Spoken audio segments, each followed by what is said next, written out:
Hello అండి, నేను అరుణానందగిరి. ఇక ఈరోజు మనం రేపు మార్నింగ్ బ్రేక్ఫాస్ట్ కోసం దోశకు నానబెడుతున్నా. ఇప్పుడైతే నేను మిల్లెట్స్ తోటి మనం బ్రేక్ఫాస్ట్ చేసుకోవడానికి ఈరోజైతే ఊదలు తీసుకున్నాం. ఊదలతోటి మనం దోశ ఎట్లా వేసుకోవాలో చూద్దాం.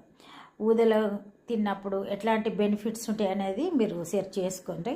ఎందుకంటే ప్రతిదీ మనం చెప్తే బాగుండదు కదా, గూగుల్ సెర్చ్లో అయితే ఇంకా దాన్ని ఎవరు తప్పు పట్టరు అట్లా. అందుకని ఊదల గురించి మీరు సెర్చ్ చేయండి. ఇప్పుడు ప్రాసెస్ చూద్దాం.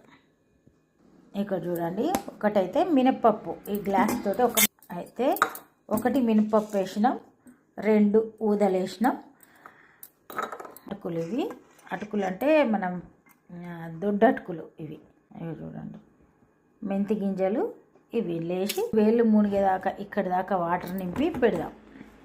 4-5 గంటల తర్వాత మిక్సీ పట్టుకొని రేపు